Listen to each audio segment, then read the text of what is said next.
Hello, story lovers. Welcome back to my channel, Madly in Love, part 246.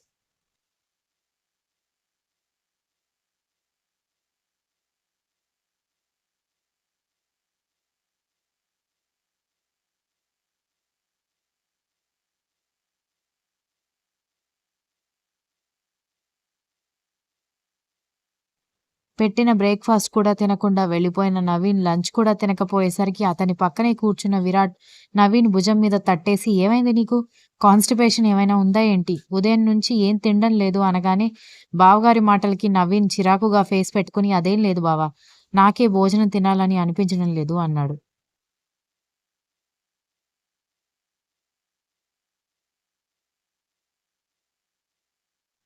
ఎందుకనిపించట్లేదు? ఒకసారి table మీద చూడు. గోంగూర పచ్చడి, పనస పొట్టు కూర, పనీర్ బటర్ మసాలా. ఇంత మంచి విందుని చూస్తూ కూడా నీకు ఆకలి వేయడం లేదంటే ఇది కడుపుకి సంబంధించిన సమస్య కాదు, మనసుకి సంబంధించిన సమస్య అని విరాట్ అనగానే టక్కున చూశాడు నవీన్. పూజ మాత్రం నవీన్‌కి ఎదురుగా కూర్చుని బావని ఎలా నా వైపు తిప్పుకోవాలి?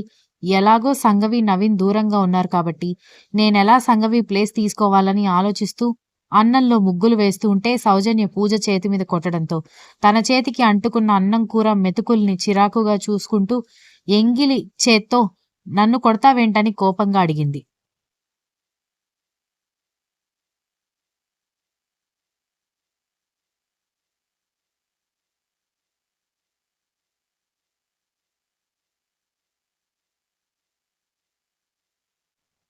ఇంత మంచి విందు భోజనం ఎదురుగా ఉంటే తినకుండా ఇంటి ముందు ఎప్పుడు ముగ్గులు వేయని దానివి అన్నంలో ముగ్గులు వేస్తున్నావేంటి అనగానే నవీన్ బావని ముగ్గులోకి ఎలా లాగాలా అని ఆలోచిస్తున్నాను అనగానే అయితే నిమ్మకాయ పసుపు కుంకుమ వేసి ముగ్గు వేసి లాగవే అని చిరాకుగా చెప్పడంతో పూజ కోపంగా చూసింది.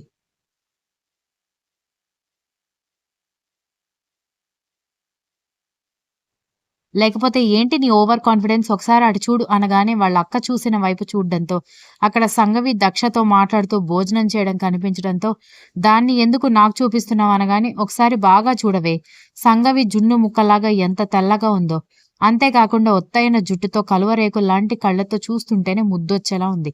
అలాంటి భార్యను దూరం పెట్టినవాడు నిన్నెలా దగ్గరికి రానిస్తాడే అని అడిగింది.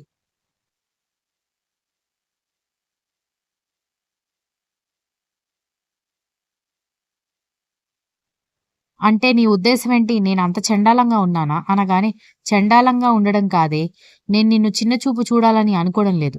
నీకు అందం లేదు. పక్కన పెట్టు. కనీసం పద్ధతి కూడా లేదు. అలాంటిది నిన్నెలా దగ్గరికి రానిస్తాడనగానే, ఆ సంగవి కూడా పద్ధతి లేకుండా ప్రవర్తిస్తుందనే కదా దూరం పెట్టింది అనగానే, మరి మీరిద్దరూ ఒకలాంటి వాళ్ళే అని అంది సౌజన్య.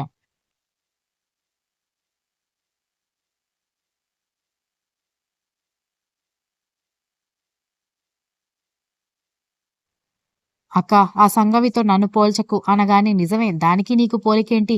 అది చుక్కల్లో చందమామలాగా ఉంటే, నువ్వు నేల మీద పేడ ముద్దలాగా ఉన్నావు. చూడు పూజ, కాన్ఫిడెన్స్ ఉండొచ్చు. ఓవర్ కాన్ఫిడెన్స్ ఉండకూడదు. నిజంగా నవీన్ నిన్ను ఇష్టపడేవాడైతే సంగవితో పెళ్లి కంటే ముందే ఇష్టపడేవాడు. మనకి దక్కాలి అనేది మనకి దక్కాలని రాసిపెట్టుంటే ఎలాగైనా దక్కుతుంది. అది మనకి రాసిపెట్టి ఉండకపోతే ఎన్ని జన్మలెత్తినా, ఎన్ని గంతులు వేసినా అది జరగదు. కాబట్టి నేను, అమ్మ నీకు మంచి సంబంధం చూస్తాం. గ గమ్మున పెళ్లి చేసుకో అని చెప్పింది.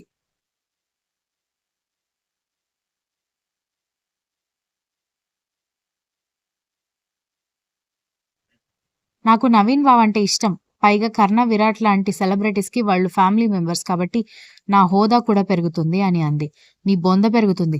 నోరు మూసుకొని భోజనం చెయ్ అని సౌజన్య చెప్పడంతో పూజ సౌజన్యని తిట్టుకుంటూ ఈ అక్కని నమ్ముకుంటే నేను ఈ జన్మకి పెళ్లి చేసుకోలేను. ఎలాగైనా నవీన్ బావతో మాట్లాడాలని అనుకుంటూ ఉంటే ఆ డిస్కషన్ అక్కడికి వడ్డించడానికొచ్చిన దీక్షిత వినడంతో దక్ష వైపు చూసి ఏదో సైగ చేయడంతో అది దక్షకి అర్థం కాకపోవడంతో నేను తర్వాత పెరట్లోకొస్తాను. అప్పుడు చెప్పు అని చెప్పడంతో సరేనని అంది దీక్షిత.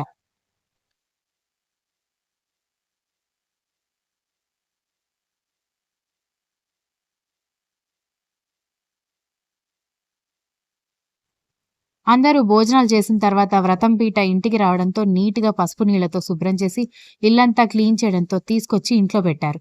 ఆ రోజు సాయంత్రం దీక్షిత దక్షని తీసుకొని పెరట్లోకి వెళ్లడంతో ఏంటక్కా మధ్యాహ్నం భోజనం చేస్తుంటే ఏదో చెప్పాలని అనుకున్నావనగానే సౌజన్య వదిన పూజ మాట్లాడుకోవడం నేను విన్నాను అనగానే అవునా?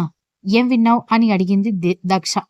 ఏం విన్నావని కర్ణ కూడా రావడంతో దీక్షిత ఏదో చెప్పడానికి ట్రై చేస్తూ ఉంటే దక్ష ఆమె చేతులు పట్టుకుని ఏం లేదండి ఏం లేదు అనగానే అరే దీక్షిత్ ఇప్పుడే మీ వదిన వాళ్ళేదో మాట్లాడుకోవడం విన్నానని చెప్పింది నువ్వేం వినలేదు ఏం లేదు అంటావ్ అని అడిగాడు.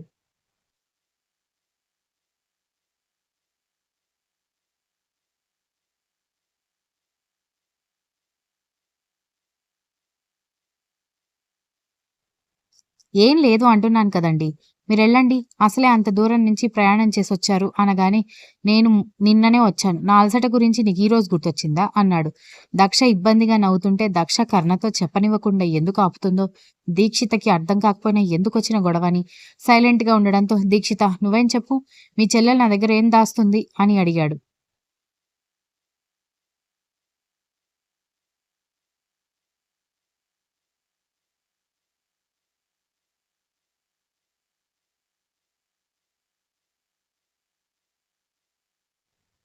అలాంటిదేమీ లేదు కర్ణగారు. అదన్నట్టేమీ లేదు అనగానే అబద్ధం ఆడకండి. సౌజన్య, వదిన, పూజ మాట్లాడుకోవడం నేను విన్నానని నువ్వు మీ చెల్లెలతో చెప్పడం నేను విన్నాను. ఏం లేదంటారేంటి? అన్నాడు కోపంగా. అంటే అది మరీ అని దీక్షిత చెప్పబోతుంటే, అదే మీకు తెలియదు. ఏముంది బంగారం, నగలు, చీరలు చూస్తే మా వదినకి, పూజకి కళ్ళాగవు. అందుకే బామ్మగారు వేసుకున్న బంగారం దాని గురించి ఏదో మాట్లాడుతుంటే అక్క వినిందంట. అయితే బామ్మగారిని బంగారం జాగ్రత్తగా దాచిపెట్టుకోమని చెప్పాలని మేమనుకుంటున్నాం అనగానే కర్ణ డౌట్‌గా చూడ్డంతో నిజమే చెప్తున్నాను. నమ్మట్లేదా? అని అంది దక్ష తడబడుతూ.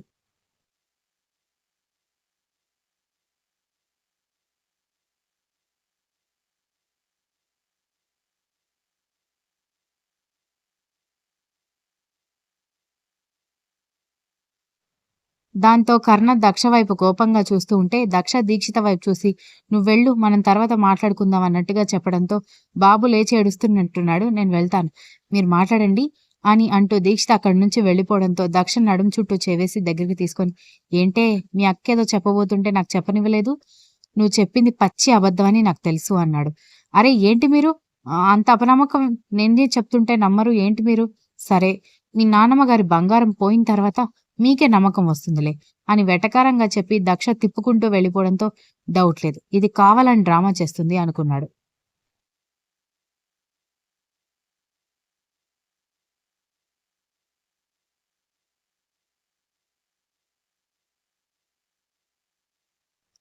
మరొక గంట తర్వాత అక్కా చెల్లెళ్ళిద్దరూ మళ్ళీ మాట్లాడుకోవాలి అనుకుంటే కర్ణ విరాట్‌తో కలిసి అక్కడికి కూడా రావడంతో ఇద్దరూ వెర్రి నవ్వులు నవ్వుతూ అక్కడి నుంచి వెళ్ళిపోయారు. ఆ రోజంతా మాట్లాడుకుందామంటే కుదరకుండా ఎప్పుడు కర్ణ తన వెనకే ఉండేసరికి ఈయన గారు కావాలని విషయం ఏంటో తెలుసుకోవడానికి డ్రామా చేస్తున్నట్టున్నాడు. అక్కతో ఎలా మాట్లాడాలి? వదిన, పూజ ఏం మాట్లాడుకున్నారో ఎలా తెలుస్తుంది? అని తెగ ఆలోచిస్తున్న దక్షకి ఏదో ఐడియా వచ్చినట్టు కర్ణ దగ్గరికెళ్ళి నాకు ఐస్ క్రీమ్ తినాలనిపిస్తోంది అనగానే నీకేమైనా పిచ్చి పట్టిందా? ఇది చలికాలం. ఐస్ క్రీమ్ తిన్నావనుకో ముక్కు నాగార్జున సాగర్ డ్యామ్ లాగా కారుతుంది అన్నాడు.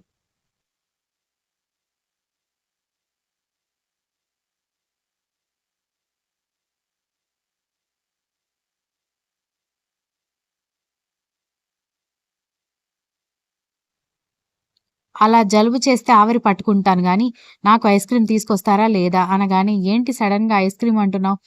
ఇది నన్ను బయటికి పంపించడానికి ప్లాన్ కాదు కదా! అనగానే దక్ష వెంటనే రాగాలు తీస్తూ ఏడుస్తూ ఉండేసరికి, కర్ణ ఆమె వైపు అదోలా చూస్తుంటే, "ఏమైందిరా?" అని వాళ్ళ నాన్నమ్మ అక్కడికొచ్చేసరికి, "డ్రామా చేస్తుంది గదా! మీ మనవరాలు దాన్నే అడుగు" అన్నాడు కర్ణ. ఏమైందని అడిగేసరికి బామ్మ చెప్తే ఈయన వింటాడు అనుకుంటూ, నాకు ఐస్ క్రీమ్ తీసుకురమ్మంటే, నేను ఆయన గారిని కావాలని బయటికి పంపించడానికి ప్లాన్ చేస్తున్నానని ఎలా మాట్లాడుతున్నాడో అని అంది ముక్కు చీదుతూ.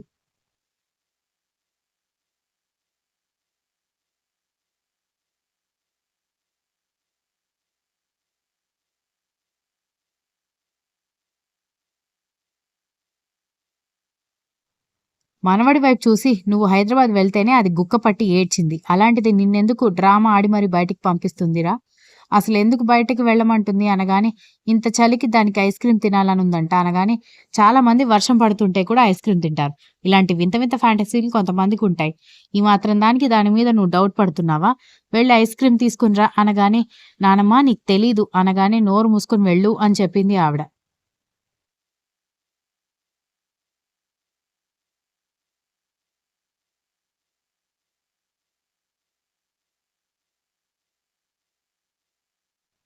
కర్ణ దక్ష వైపు కోపంగా చూస్తూ ఆమె బుగ్గ మీద టక్కున ముద్దు పెట్టి బయటకెళ్ళిపోవడంతో ముందు షాక్ అయినా అదేంటి తల మీద లాగొకటిస్తాడనుకుంటే ముద్దు పెట్టాడు. సరేలే ఏదొకటి అక్కతో మాట్లాడడానికి కుదిరింది అనుకుంటూ దీక్షిత దగ్గరికి వెళ్ళింది.